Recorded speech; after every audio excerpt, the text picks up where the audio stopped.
Hi everyone, and welcome to Sports Watch. If you like the content, please press the bell icon for further notifications and like, share, and subscribe to the channel.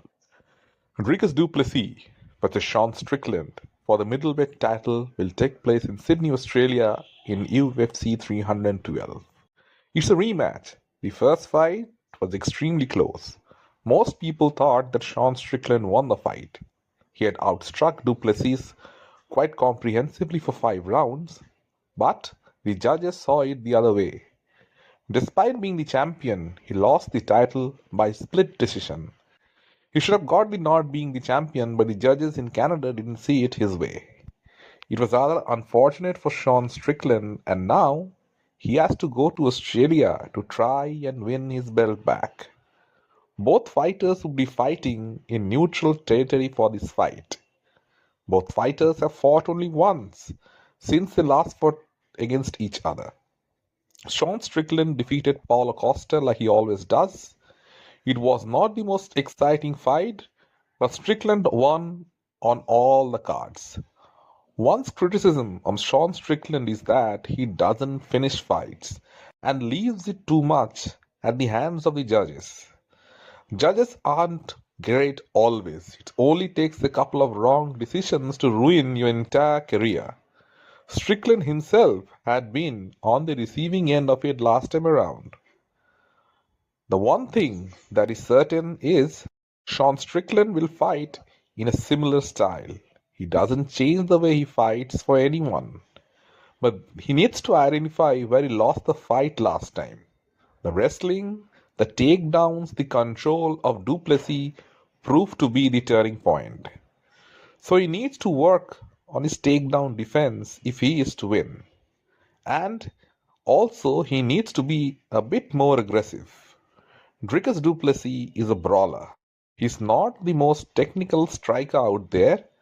Sean Strickland's jab messed him up pretty well last time around. He couldn't get his game plan going and had to switch it around. One thing about Duplessis is that he comes to fight. He can improvise on the fly. When something isn't working, he can always mix it up. It's his biggest strength. Plus, he's always aggressive and looks to find ways to finish the fight.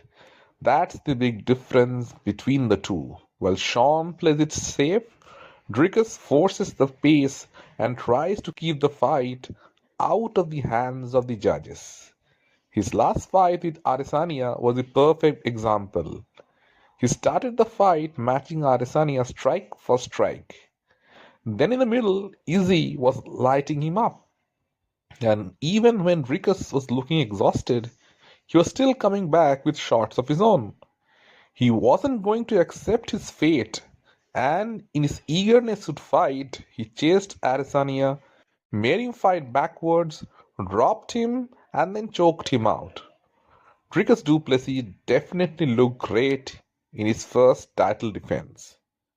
Now, Sean Strickland isn't the easiest guy to fight, as most fighters will tell. While it may appear easy, his awkward style makes other fighters look bad. So after his win over Izzy, Dricus wanted to fight Hamza Chimaev, who had absolutely destroyed Robert Whittaker in Saudi Arabia. Sean Strickland, on the other hand, was adamant about fighting for the title next. There was an argument about who deserved it more, Sean or Hamzat. Arguments can be made for both. While Hamzat's win was definitely more impressive and deserving of a shot at the title, it is undeniable that he is not the most active fighter.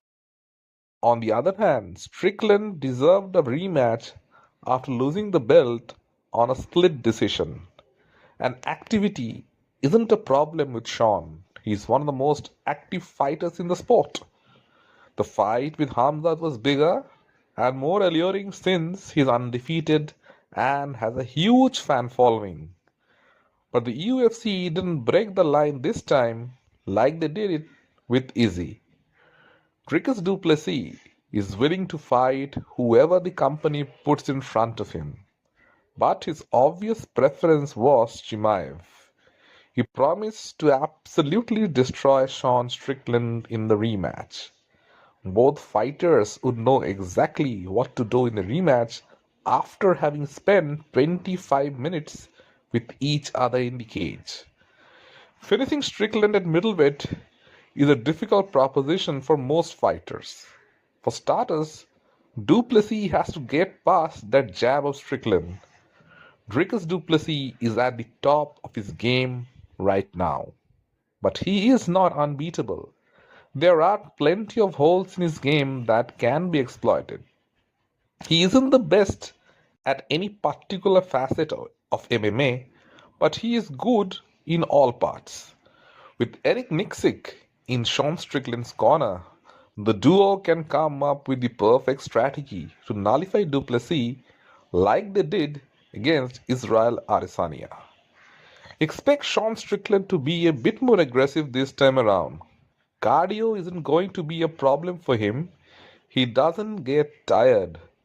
But Duplessis does blow steam out of his backside from time to time. If Sean Strickland can stuff the takedowns, the wrestling exchanges, it will take its toll on Dricus. But he needs to execute the game plan. Sean is a decent wrestler himself, but he chooses never to use it in his fights. His decision to stand and trade with Alex Pereira cost him the fight. Has he learned from the mistake to not repeat that in another fight? Only time will tell. It's a 50-50 fight. As good as Duplessis has looked in his last fight, he will be knowing at the back of his mind that Sean Strickland outperformed him in the last time he won in one of the judges' scorecards. So this time around, Duplessis would be hell bent on keeping the judges out of the equation and leaving no doubt. Both fighters are at the top of their games and willing to make a statement. Somebody has to get the better of the other or finish the fight. Let me know in the comment section what you feel. And if you like the content, please like, share, and subscribe to the channel.